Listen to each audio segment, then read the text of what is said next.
Today is October 6th, 2021, and this is your daily Venom 2 update.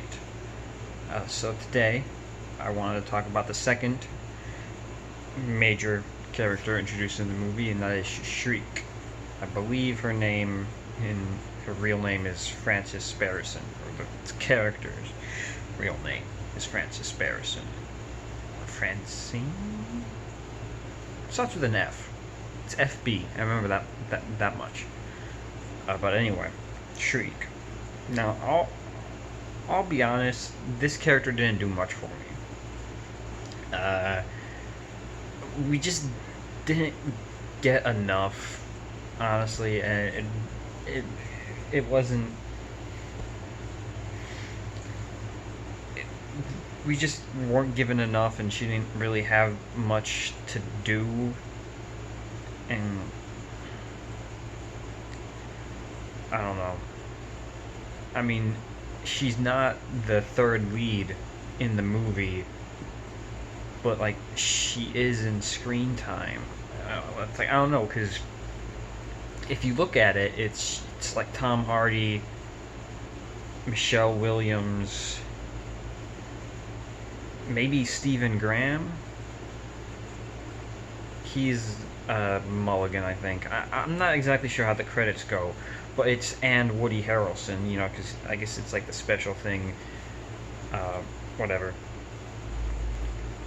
But the point is that Michelle Williams does have higher billing than Shriek, but Michelle Williams is in it significantly less than Shriek's characters. But that doesn't really matter. It's just a weird thing.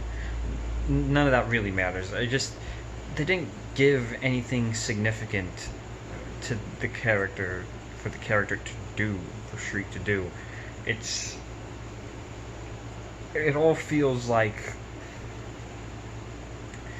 her story was all in service of Carnage's story, and Carnage's story was all in service of Eddie Brock and Venom. So it's just this weird 6 degrees of separation type thing. There's no way to, like, they don't connect Shriek to Eddie at all, which is, I feel like, what was kind of missing, tying her to the plot in a stronger way. She does have that connection to Mulligan, who has the connection to Eddie Brock. So it kind of like makes that like a circle there. Eddie is connected to Carnage, who's connected to Shriek, who's connected to Mulligan, who's connected back to Eddie Brock. But Eddie doesn't care about Mulligan. I mean, it's when Shriek's about to kill Mulligan, no one really cares. I mean, the audience might care a little bit,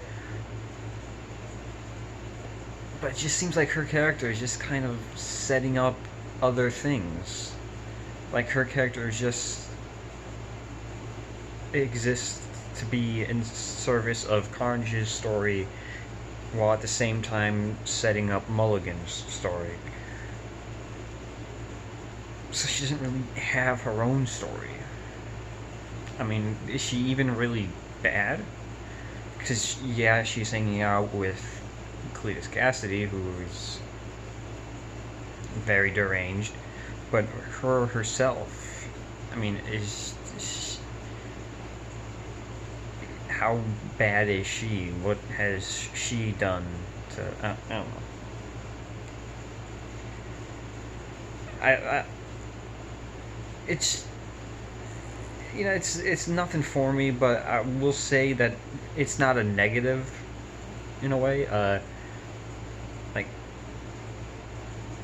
sure, she was nothing special. I didn't really care for her that much, but it didn't detract from the movie.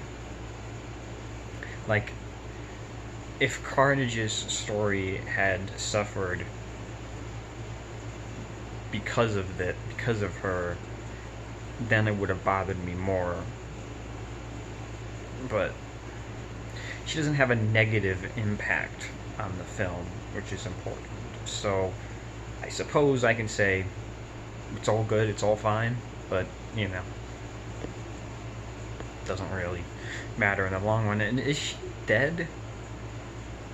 I don't really know if she's dead, because the bell fell on her, but you know the shape of the bell, it's somewhat hollow, so that could have just surrounded her and trapped her in there potentially, or I guess it's supposed to imply that she's dead. But yeah, it's kind of a weird accent too. Wasn't sure what accent that was trying to be. But yeah.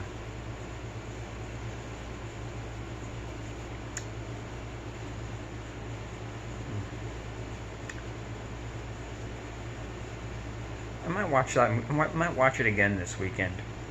I'm trying to think about how events play out. I want to watch it a second time, knowing everything, so I can see, how we get from A to B exactly. The significance of her character in the movie in general is what I want to. One of the things I want to see about when I rewatch it. But yeah, and that has been your daily Venom 2 update for October 6th, 2021.